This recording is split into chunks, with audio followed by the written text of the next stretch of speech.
Hello everyone, welcome to my YouTube channel learn with Kanika. आज हम करेंगे यूपी जूनियर सुपर टेट के लिए हिंदी का प्रैक्टिस सेट 6, जिसका पार्ट 1 हमने कल की क्लास में कंप्लीट किया था। तो आज करेंगे इसका पार्ट 2। इससे पहले 5 सेट कंप्लीट हो चुके हैं, तो जिसने नहीं देखे हैं आप प्लेलिस्ट पर जाकर ज़रूर देख सकते हैं। फर्स्ट क्वेश्चन है, अधम का विरोधार्थी शब्द निम्न विकल्पों में से कौन सा है? तो विरोधार्थी शब्द भी वही होता है, विलोम शब्द या फिर विपरीतार्थक शब्द। इसका नेम बस चेंज कर दिया है। तो अधम का हमें बताना है क्या होगा। तो अधम मीन्स होता है बेकार, तो अधम का हो जाएगा हमारा उत्तम। उत्तम का मीनिंग हो जाएगा अच्छा। नेक्स्ट है, निषिद्ध का सर्वथा उपयुक्त विपरीतार्थक शब्द है। तो निषिद्ध का भी इसमें विलोम शब्द बताना है। तो निषिद्ध का जो विलोम शब्द होगा वो होगा विहित। और निश्चित का हो जाएगा ऐसे ही हमारा अनिश्चित, और उचित का हो जाएगा अनुचित, और निर्मित का अनिर्मित। कुंदन का पर्यायवाची शब्द होगा। तो कुंदन का पर्यायवाची शब्द होगा हेम। इन सब में से और भी इसके होते हैं कुंदन के, जैसे सोना, स्वर्ण, कंचन, कनक, और एक होता है हेम। तो इस ऑप्शन के अकॉर्डिंग हो जाएगा हमारा आंसर ऑप्शन ए, हेम। अब दुश्मन के देख लेते हैं। दुश्मन का होता है एक तो शत्रु, बैरी और विपक्षी। नेक्स्ट है मतंग। मतंग का होता है गज, हाथी, और स्वैजन का हो जाएगा स्नेही, साथी, दोस्त। नेक्स्ट है प्रतारक किसका पर्यायवाची है? तो प्रतारक जो पर्यायवाची शब्द होता है वो होता है ठग का। और इसके अन्य पर्यायवाची और भी होते हैं, जैसे जालसाज। जितने भी ठग और धोखेबाज वगैरह ऐसे वर्ड होंगे वो सारे ठग के या प्रतारक के पर्यायवाची होंगे। निम्नलिखित शब्दों में से एक का अर्थ तेल भी है। तो इनमें से कौन सा एक ऐसा शब्द है जिसका अर्थ तेल भी है? तो ये है स्नेह। स्नेह का अर्थ जो है प्यार, प्रेम तो होता ही है, इसके साथ इसका जो अर्थ है वो तेल भी होता है। तो आंसर हो जाएगा ऑप्शन सी। नेक्स्ट है सर्प, मेढक, सिंह, घोड़ा, बानर, हाथी आदि को समझाने वाला शब्द है। तो ये सारी चीजें हमें देखनी है कि ये क्या होती हैं। अगर हम खाली पशु में देखेंगे तो पशु में तो केवल ये एनिमल्स आएंगे, जबकि ये जो हमारा ये हो जाएगा सर्प वगैरह, ये रेप्टाइल्स में आते हैं। और इसमें शिव हो जाएगा भगवान, तो कपीश हो जाएगा बंदर को। तो ये जो सर्प, मेढक, सिंह, घोड़ा, वानर, हाथी, इन सबको जो समझाने वाला शब्द है तो वो है हरि। हरि का जो हरि एक अनेकार्थक शब्द है, तो उसके जो अनेक अर्थ होते हैं वो ये सारे ही अर्थ होते हैं। अविराम का शब्द अर्थ निरंतर होता है। तो अविराम मतलब बिना रुके लगातार, निरंतर होता है, परंतु इसके समरूपी शब्द जो इसके समरूप, ये तो है अविराम, तो इसका समरूपी शब्द हो जाएगा अभिराम। तो अभिराम का अर्थ क्या होता है ये बताना है। अभिराम का अर्थ होता है सुंदर, और अभिराम का हो जाएगा निरंतर। नेक्स्ट है कुल का अर्थ तो वंश होता है। तो इसके समरूपी शब्द कुल का अर्थ क्या होगा? तो कुल का अर्थ हो जाएगा किनारा, और कुल का अर्थ वंश। विशिष्ट अवसर पर विशिष्ट लोगों के समक्ष दिया गया विद्यावत भाषण कौन सा होता है? तो किसी एक स्पेशल ओकेजन पर स्पेशल प्यूपिल्स द्वारा जो भाषण दिया जाता है, स्पीच दी जाती है, तो उसको क्या कहा जाता है? अभिभाषण, ऑप्शन बी। और संभाषण क्या होता है? जब दो या दो से अधिक लोगों के बीच जो बातचीत, कन्वर्सेशन होती है, उसको कहा जाता है संभाषण। और किसी की बुराई करना, निंदा करना या उसको गाली देना, मीन्स अपशब्दों का प्रयोग करना, वो हो जाएगा अपभाषण। और अनुभाषण हो जाएगा किसी की कहीं, जहाँ भी अनु आता है मतलब किसी की कही गई बात को कहना, तो किसी की कही गई बात को दोबारा कहना हो जाएगा अनुभाषण। नेक्स्ट है जिसका, यहाँ पर ये मिसप्रिंट है, जिसका निवारण ना हो सके। तो ये आएगा जिसका निवारण ना हो सके, उसके लिए एक शब्द क्या होगा? तो जिसका निवारण ना हो सके उसके लिए आएगा अनिवार्य। और अनित आएगा जिसका निर्णय ना हो सके। नेक्स्ट है सूर्योदय का संधि विच्छेद क्या होगा? तो सूर्योदय को हम जो डिवाइड करेंगे वर्ड्स में, तो ये आएगा सूर्य प्लस उदय। तो हमारा लास्ट वाला लेटर इसका क्या आ रहा है? यहाँ पर आएगा हमारा सूर्य का, और यहाँ आएगा ऊ का। तो जब भी ए या आ के बाद ई या फिर ऊ कोई भी चीज़ आती है हमारी, तो हमारा क्या बन जाता है? ए, ओ और अर, ये बन जाता है। तो इसमें यही है कि ओ बना है यहाँ पर, इनको जोड़ के, तो ये कौन सी संधि हो जाएगी? गुण संधि। नेक्स्ट है, निम्नलिखित में से कौन सा व्यंजन संधि का उदाहरण नहीं है? तो व्यंजन का व्यंजन से या फिर किसी स्वर से मेल होने पर जो परिवर्तन होता है उसे बोलते हैं व्यंजन संधि। तो एक हमारा व्यंजन जरूर होना चाहिए, दूसरा हमारा स्वर भी हो सकता है या व्यंजन भी हो सकता है। तो इसमें देखना है हमें कौन सा जो है व्यंजन संधि का उदाहरण नहीं है। तो जगदम्बा भी है, संतोष भी है, अहंकार भी है, लेकिन जो विद्यालय है वो स्वर संधि का उदाहरण है, उसमें भी किसका है? दीर्घ संधि का। नेक्स्ट है, परमेश्वर में कौन सा समास है? तो परमेश्वर को हम ये बोल सकते हैं परम प्लस ईश्वर। तो परम प्लस ईश्वर पकवान हो गया हमारा, तो इसमें कोई तीसरा वर्ड नहीं आ रहा है, तो ये कौन सा हो जाएगा? कर्मधारय समास। प्रतिदिनम शब्द का समास विग्रह कीजिए। तो प्रतिदिनम का जब समास विग्रह करेंगे तो इसका क्या होता है? दिनम दिनम प्रति मीन्स डेली। और जब भी ये प्रति यथा ऐसे वर्ड आते हैं तो हमारा कौन सा समास होता है? अवयवी भाव समास। नेक्स्ट है, नीले कमीज वाले छात्र को यह कलम दे दो। रचना के आधार पर वाक्य का सही भेद पहचानिए। तो इसमें सिंपल वर्ड दिया गया है कि नीली कमीज वाले छात्र को यह कलम दे दो। तो बिल्कुल सिंपल है, इसमें कुछ भी यूज नहीं हुआ, तो ये हो जाएगा सिंपल सेंटेंस, सरल वाक्य। विहान कब आया? वाक्य में त्रुटि बताइए। तो विहान कब आया? अब इसमें विहान कब आया तो सही लिखा गया है, लेकिन जब क्वेश्चन पूछा गया है तो लास्ट में क्वेश्चन मार्क होना चाहिए था। तो इसमें जो त्रुटि है वो किसकी है? विराम चिन्ह की। Option C. नेक्स्ट है, अब ये ऐसी जैसे पहले वाले सेट में आया था, हमें फर्स्ट और सिक्स्थ वाला तो दिया गया है, बीच के जो है वो हमें अरेंज करने हैं कि क्या आएंगे। भारतीय गांव के अब हमें दिए गए हैं, अभी भारत सरकार को सुधार के लिए और राज्य सरकारों को बहुत प्रयत्न करना होगा। तो हमारा आएगा भारतीय गांवों को सुधार के लिए। तो पहले आएगा सुधार के लिए अभी भारत सरकार को और राज्य सरकार को बहुत प्रयत्न करना होगा। तो हमारा पहले कौन सा आया? रे। तो ऑप्शन ए काट दीजिए, डी काट दीजिए। फिर रे के बाद हमारा कौन सा आया? ये। तो दोनों में ये है। फिर उसके बाद कौन सा आया हमारा? ले और फिर वे। तो हो जाएगा ये रे ले वे। अमर्ष क्या है? तो अमर्ष क्या है ये हमें बताना है। जो मन में आने जाने वाले या संचरण करने वाले भाव होते हैं उनको बोला जाता है संचारी भाव।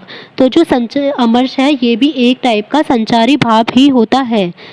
जब किसी विरोधी का अपमान करने से जो मतलब किसी ने अगर अपमान किया है तो जो उसके लिए दुख प्रकट होता है तो उसमें होता है हमारा अमर्ष संचारी भाव। तो ये हो गया एक संचारी भाव। वीर तुम आगे बढ़े चलो, तीर तुम बड़े चलो, सामने पहाड़ हो कि सिंह की धाड़ हो। तो इसमें तो इस लाइन से ही पता चल रहा है कि वीर तुम बड़े चलो मतलब इसमें कौन सा रस हो जाएगा? वीर रस। और वीर रस का जो स्थायी भाव है वो क्या होता है? उत्साह। नेक्स्ट है, चौपाई के संबंध में कौन सा कथन असत्य है? तो चौपाई के संबंध में बताना है कौन सा कथन असत्य होगा। चौपाई में जो है 4 चरण होते हैं, बिल्कुल ठीक है। इसके अंत में 2 गुरु होते हैं, ये भी ठीक है। और गुरु मतलब बड़ी वाली मात्रा हो जाएगी, लघु तो 1 मात्रा और गुरु होती है ये जो हम ऐसे बनाते थे ना 2 मात्रा, तो लास्ट में इसके 2 बड़ी वाली मात्राएं होती हैं। इसके समचरण में 13 मात्राएं होती हैं। तो ये जो है ये वाला हमारा गलत है, इसके समचरण में 13 मात्रा नहीं होती, हमेशा चौपाई में कितनी मात्राएं होती है? 16। और चरण के अंत में जगड़ तथा तगड़ का आना वर्जित है, ये भी ठीक है। तो इसमें पूछा था कि कौन सा सत्य है, तो हमारा हो जाएगा ऑप्शन सी। निम्नलिखित में से कौन सा छंद प्रकार नहीं है? तो कौन सा इनमें से छंद नहीं है ये देखना। चौपाई भी होता है, सोरठा भी होता है, दोहा भी होता है, लेकिन जो दृष्टांत है वो छंद का प्रकार नहीं होता है। राम हृदय जाके नहीं बिपती सुमंगल ताही, राम हृदय जाके नहीं बिपती सुमंगल ताही, इनमें कौन सा अनुप्रास है? तो ये बताना। अनुप्रास तो है लेकिन कौन सा वाला अनुप्रास है ये बताना है। तो इसमें कौन सा अनुप्रास आएगा? लाटा अनुप्रास, जहाँ शब्दों या वाक्यों की आवृत्ति समान हो और उसका अर्थ भी एक ही हो। जैसे राम हृदय जाके नहीं, सेम इसमें ही आ रहा है, राम हृदय जाके नहीं। अब इसका मीनिंग भी सेम है और रिपीट भी सेम हो रहा है, तो कौन सा अनुप्रास हो जाता है? लाटा अनुप्रास। नेक्स्ट है, अंबर पनघट में डूबो रही, तारा घट उषा नागरी, इसमें कौन सा अलंकार है? तो इसमें कौन सा अलंकार आएगा? हमारा रूपक अलंकार, क्योंकि इसमें इन दोनों का क्या होता है? भेद रहित आरोप होता है, जबकि उपमा जब होता है जब हमें तुलना की जाती है। गोद में लड़का शहर भर में ढिंढोरा, मुहावरे का सही अर्थ क्या है? तो गोद में लड़का, शहर भर में ढिंढोरा, मतलब पास में वस्तु होते हुए भी चारों ओर खोजना। आग लगने पर कुआं खोदना। दिए गए विकल्पों में से लोकोक्ति का सही अर्थ क्या है? तो आग लगने पर कुआं खोदने का मीनिंग है विपत्ति आ जाने पर तुरंत समाधान खोज लेना। नेक्स्ट है बीजक किसकी रचनाओं का संग्रह है? तो ये इंपॉर्टेंट है। बीजक किसकी रचनाओं का संग्रह है? कबीरदास की। कबीरदास की जो रचनाओं का संग्रह है उसको बीजक बोला जाता है। जबकि जायसी, मोहम्मद जायसी, इनकी कौन सी है? मेन जो है इनकी है पद्मावत, जो ज्यादातर पूछी जाती है, पद्मावत है। और सूरदास की सूरसागर, साहित्य लहरी, सूरसारावली। तुलसीदास की रामचरितमानस, गीतावली, कवितावली, विनय पत्रिका। नेक्स्ट है सस्सई के लेखक कौन है? सस्सई के लेखक हैं बिहारी लाल। ये रीतिकाल के कवि थे और इनकी रचना का नाम जो है, ये सस्सई तो दिया हुआ है, पूरा जो उसका नाम है वो बिहारी सस्सई है। नेक्स्ट है कामायनी किस युग की रचना है? तो कामायनी एक तो लिखी किसने थी? जयशंकर प्रसाद ने। तो जयशंकर प्रसाद किस युग के थे? छायावाद युग के। तो कामायनी किस युग की रचना हो जाएगी? छायावाद युग की। इसका प्रकाशन 1935 ईस्वी में हुआ था। नेक्स्ट है हिंदी साहित्य के किस कवि को कवियों का कवि कहा गया है? तो कवियों का कवि कहा गया है शमशेर बहादुर सिंह को।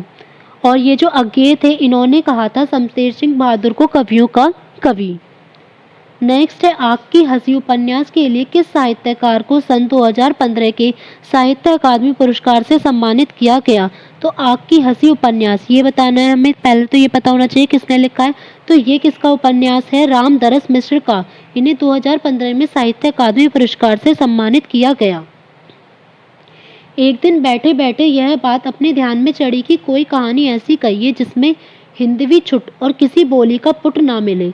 ये पंक्ति किस लेखक की है? तो ये पंक्ति है मुंशी ईशा अल्लाह खां की।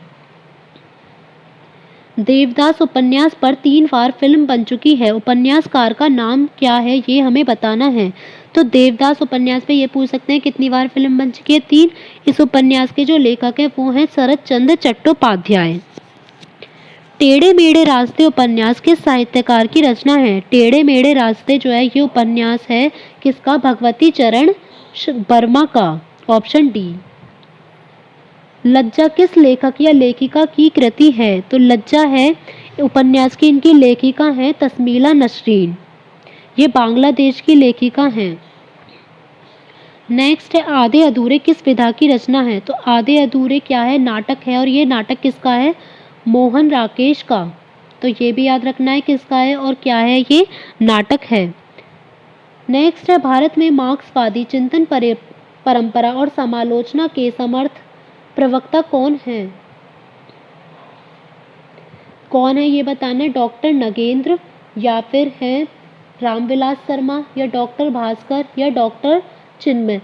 तो ये कौन है? Doctor Ramvilas Sharma. Option B. Next है हिंदी रेखा चित्र का विकास कौन से सन के बाद हुआ है? हिंदी रेखा चित्र का विकास, साहित्य में जिसे रेखा चित्र कहते हैं उसमें कम से कम शब्दों में कलात्मक ढंग से किसी व्यक्ति, वस्तु या दृश्य का अंकन किया जाता है। मतलब शब्दों का कम यूज होता है और कलात्मक ढंग से उसको प्रस्तुत किया जाता है। इसे शब्द चित्र भी कहते हैं। और इसका जो विकास हुआ था वो 1936 ईस्वी के बाद में हुआ था। कौन सी पत्रिका के संपादक महावीर प्रसाद द्विवेदी थे? महावीर प्रसाद द्विवेदी की जो पत्रिका है ये फेमस है सरस्वती। Option B. नेक्स्ट है हिंदी की पहली सवाक मतलब बोलती फिल्म, ये पूछ लेते हैं हिंदी की पहली बोलती फिल्म कौन सी थी? आलम आरा। अब ये किस वर्ष में रिलीज हुई थी? तो ये हुई थी 1931 ईस्वी में। नेक्स्ट है लाल चंद्रिका के रचनाकार कौन है? लाल चंद्रिका के जो रचनाकार हैं तो ये पहले भी आया था। अब इनका नाम लाल है तो इसी से हम याद रख सकते हैं, क्या आ जाएगा? लल्लू लाल जी।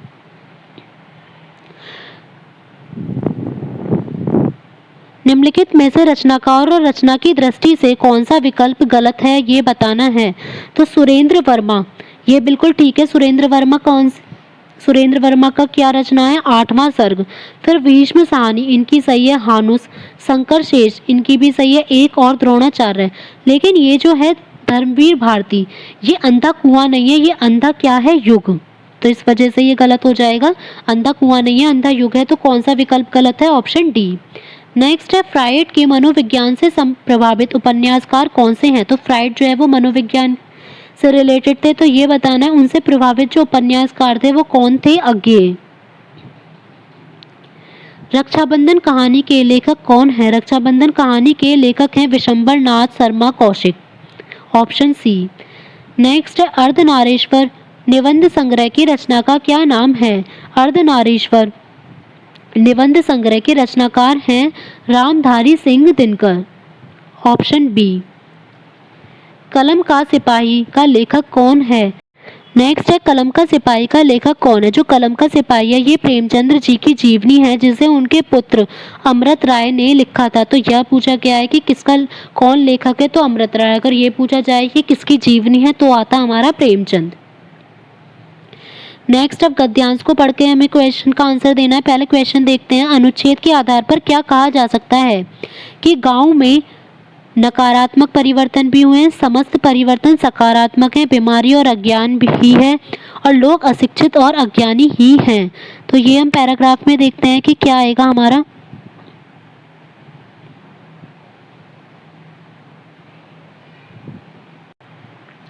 तो अगर यहाँ पर लाइन में देखें, आज जब भी गांव का नाम लेता है तो एक अलग ही छवि उभरती है। वह छवि कहती है कि वहाँ गरीबी है और अशिक्षा और अज्ञान है, जबकि यह वहाँ अंधविश्वास है, गंदगी है, बीमारी है।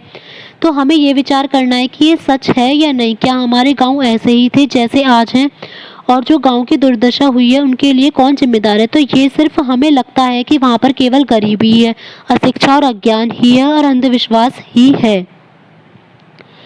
और इसमें मेन जो है वो यहाँ पर आ जाएगा लास्ट वाले में कि मूल रूप से जो गांव है एक वो वैधशाला है और एक विद्याशाला है। मतलब वो तो पहले हमने सोच रखा था, लेकिन ऐसा नहीं है। गांव वैधशाला है, प्रयोगशाला इसलिए क्योंकि यहाँ ज्ञान को रोज वहाँ पर कर्म की कसौटी पर कसा जाता है, आजमाया जाता है। तो इसमें यह कि नकारात्मक परिवर्तन भी हुए, समस्त परिवर्तन सकारात्मक है। तो ये तो कह नहीं सकते क्योंकि सारे ही पॉजिटिव नहीं है। केवल ये है कि बीमारी और अज्ञान ही है, तो केवल ये नहीं है, ना ही केवल अशिक्षित और अज्ञानी है। तो ये आ जाएगा कि वहाँ पर नकारात्मक परिवर्तन भी हुए हैं। नेक्स्ट भी हमें गद्यांश को पढ़कर देखना है कि क्या आंसर होगा। इसमें दे रखा है क्वेश्चन, आध्यात्मिक अनुभवों से लैस होना होगा। तो ये तो सिंपल देखना है हमें कि लैस का जो है वो रेखांकित शब्द लैस दिया है, इसका मीनिंग क्या होता है? तो लैस का मीनिंग होता है सज्जित। तो आंसर आ जाएगा ऑप्शन डी। नेक्स्ट इसमें भी गद्यांश है। क्वेश्चन है, भारत में ऑनलाइन शिक्षा में निरंतर रुचि बढ़ने का उपयुक्त कारण क्या नहीं है? अधिकतर शिक्षण संस्थान ऑनलाइन व्यवस्था अपना रहे हैं, ये भी ठीक है। महंगाई होने के कारण पढ़ाई का खर्चा बढ़ता जा रहा है। विश्व के अनेक देशों की भारत में रुचि बढ़ रही है, या फिर अधिकतर छात्रों को विश्वविद्यालयों में प्रवेश नहीं मिलता है। तो ये देखना है कि ऑनलाइन शिक्षा में निरंतर रुचि बढ़ने का उपयुक्त कारण क्या नहीं है।